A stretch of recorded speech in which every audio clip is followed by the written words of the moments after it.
The first direct talks between Russia and Ukraine since the early weeks of the war lasted just 2 hours in Istanbul on Friday, with Russia taking a hard-ass line and only agreeing on a prisoner swap, a sign the two sides remain very far apart by on ending the conflict. Yeah, this is not going to be easy. You know why? Because Russia is in a position of FU. Vladimir Putin made clear this week he would not be attending and sent a low-level this is all a game, right? This is all bullshit. Donald Trump sent Marco Rubio to Turkey to do this. And Donald Trump did not attend this meeting. Putin did not attend this meeting. You know why? Because these talks were never meant to be serious.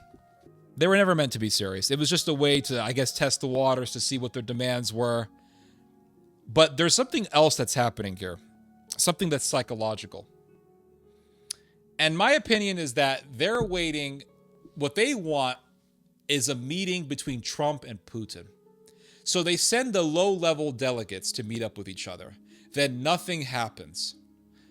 Almost nothing happens. Nothing happens with the exception of the prisoner swap agreement.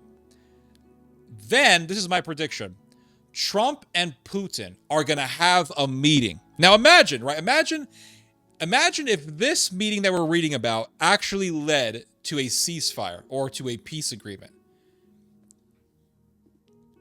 There would be no show for Donald Trump or Putin, because they would just say, oh, okay, Putin sent his guys, Trump sent his guys, and they had an agreement, and that was it. There's nothing theatrical about this. There's nothing epic about it. But imagine Trump and Putin actually meeting each other face to face, shaking hands. All the press will be there, taking photos, thousands of photos all over the internet. Trump and Putin. And they shake hands and they agree in an historic meeting to actually establish peace.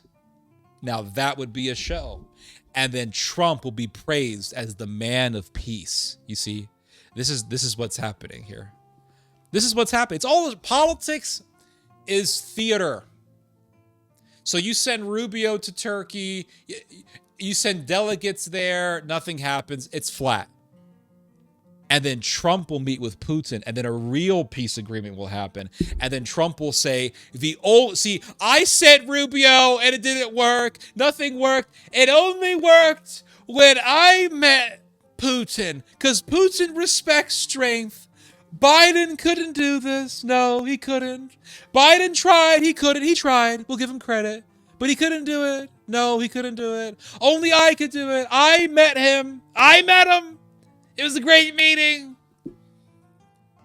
I looked him in the eye and I said, Vladimir, you gotta stop. And I brought peace to the region. You see how great I am?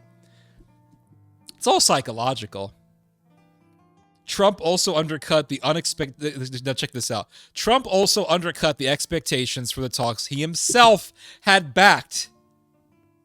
You see this? You see, this is further proof it's all bullshit. It's all a show. Look at this. I underlined this. Trump also undercut the expectations for the talks that he himself had backed.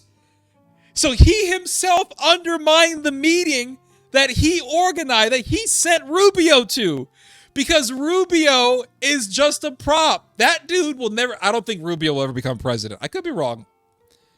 I don't think that dude will ever become president.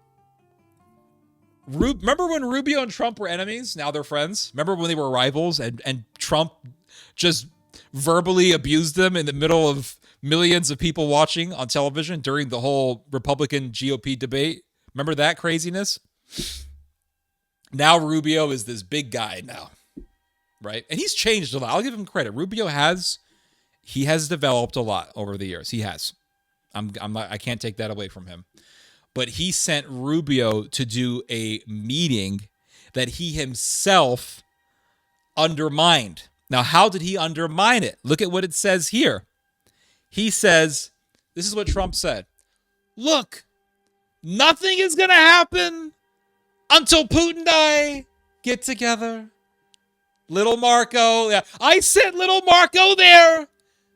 He's a great guy. I love Marco. He's a great guy. Great guy, Mr. Marco. Great guy. But he's little Marco. He's not me. He's great, but he's not me. Nothing is going to happen until Putin and I get together. So Marco Rubio is a prop, and he was put there as part of a setup for a show. The show was, we tried, but the talks failed. Then Trumpy's going to go there, and he's going to meet with Putin, and they're going to play hardball for a little bit, but then they're going to come to some ceasefire.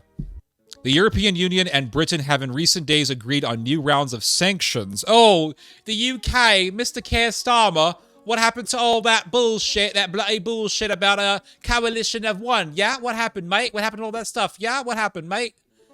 What's up with all that? What's up with all that coalition of the willing and all that bloody Yankee bullshit, mate? What bullshit you trying to sell people? Yeah, mate. It's a bunch of bloody bollocks. Yeah, right. It's a bunch of bloody bollocks. Yeah, yeah, mate. The European Union and Britain have in recent days agreed on new rounds of sanctions, mainly targeting Russia's so-called shadow fleet of tankers. Oh boy, they're gonna go against the little sleeper tanker ships that Russia has been sending around to sell its oil. Yeah, Russia's been selling its oil, but they're not supposed to be sending tankers. Wait, was it tankers? No. Yeah, wait. Yeah, legally they can't do it. So they'll send these ships out that are basically sleeper tanker ships. They don't look like tankers, but they really are. And so the Russians have been doing this to make money. It's pretty impressive, actually. But Keir Starmer's coalition of the willing, you know, mate, it's about, we're not really interested in facing the Russian Navy on the ships, yeah. But what we actually want to do is we want to take out some fake bloody ships that are selling the Russian oil, you know. The cocaine train, yeah. So it says here, the European Union and Britain have in recent days agreed on new sanctions. Oh, I don't give a shit about the UK. It's a bullshit country. Trump for days has dangled the possibility that he would join the talks. There you go. Dangling for days. You know what that means, right? That's called teasing people. That's a carrot in front of a horse type of a situation. This is all manipulation. This is like watching a show and it says, up next. Or when it says, to be continued, because they want you to watch the show some more. That's what this is about.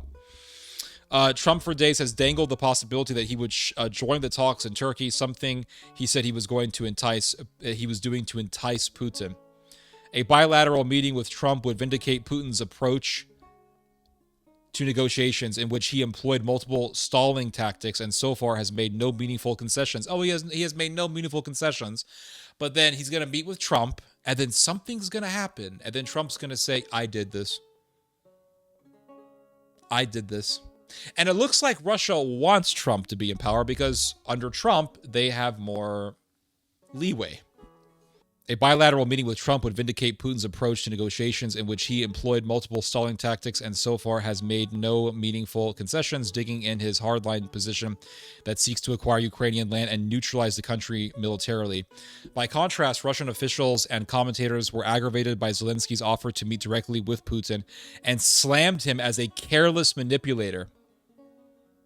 So Zelensky said, I want to meet Putin myself. And the Russians say, you are manipulative whore of NATO. Manipulated whore of NATO. That's all you are. Bastard Zucha.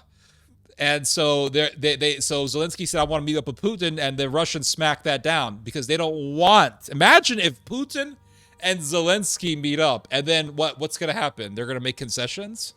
That would mean that Putin would be backing down to Zelensky. So if Zelensky meets up with Putin, Putin's just going to say no to everything because he's not going to back down to this drug addict. It's not going to work. The diplomatic tone sourced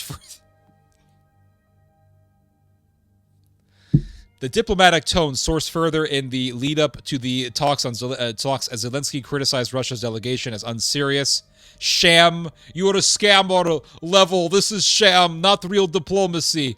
And then Mrs. Maria Zakharova called Zelensky a clown. You are a clown of NATO. Don't you understand, clown? So they want to do the big meeting, right? This is the big meeting. This is like when Trump met up with Ahmed al-Shara, and it was a big story. Look, Trump is with al-Shara. That's what they want, but this will be bigger because it'll be Putin. By contrast, Russian officials and comment. Okay, I already read this. The Russian president never stated he would attend, but the Kremlin remained silent on the composition of its delegation until late Wednesday, when it revealed it would be sending a team led by Medinsky. Blah blah blah. Does this article get interesting at all, or no? Have we all read the interesting stuff already? I think this is all the interesting. I think we've read all the interesting stuff, so there's no more really to read here.